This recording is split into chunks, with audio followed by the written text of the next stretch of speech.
এই 14 নম্বর অঙ্কটা বেশ লম্বা। গোবিন্দবাবু 5 লক্ষ টাকার কিছুটা ব্যাংক ও বাকিটা পোস্ট অফিসে জমা রাখেন।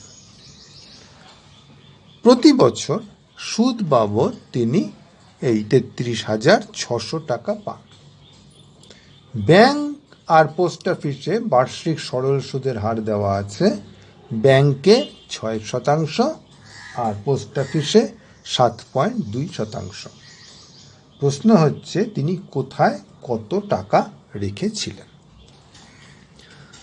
আসলে অঙ্কটার ভেতরে আমাদের এই পরিচিত ফর্মুলাটা দুবার ব্যবহার করতে হবে, একবার ব্যাংকের জন্য, একবার পোস্ট অফিসের জন্য। প্রথমে আমরা ব্যাংকের জন্য দেখি। ব্যাংকে তিনি কত রেখেছিলেন সেটা তো আমাদের জানা নেই, সেটাই তো বার করতে হবে। তাই এটাকে লিখলাম এক্স। সুদের হার বলা আছে 6%,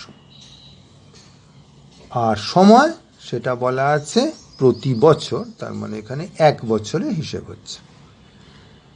এবার পোস্ট অফিসের ক্ষেত্রে দেখি। পোস্ট অফিসের ক্ষেত্রে কত টাকা রেখেছে জানি না, কিন্তু আমি জানি যে ওনার মোট টাকা ছিল 5 লাখ, তার মধ্যে এক্স টাকা উনি রেখেছেন ব্যাংকে, তাহলে অবশিষ্ট যেটা সেটা হচ্ছে 5 লাখ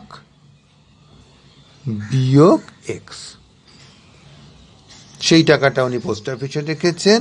হার বলা হয়েছে 7.2%, আর হচ্ছে 7.2, আর সময়টা তো এখানেও প্রতি বছর এটা।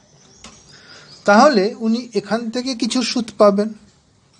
এই সূত্রটা ব্যবহার করলে তুমি এখান থেকে কিছু সুদ পাবে, আবার একই সূত্র ব্যবহার করলে এখান থেকেও একটা সুদ আসবে। এই দুটোর যোগফল হবে 33600। তাহলে এটাও এক্স দিয়ে কিছু একটা, এটাও এক্স দিয়ে কিছু একটা, দুটো যোগ করলে এটা, তাহলে তুমি একটা সমীকরণ পাবে এক্সে। এবার সেই সমীকরণটা সমাধান করলেই পেয়ে যাবে এক্স কত, তার মানে উনি ব্যাংকে কত টাকা রেখেছেন, আর 5 লাখ থেকে সেটা বাদ দিলে পেয়ে যাবে উনি পোস্ট অফিসে কত টাকা রেখেছেন। ব্যাস, এই হচ্ছে অঙ্কটা করা কায়দা।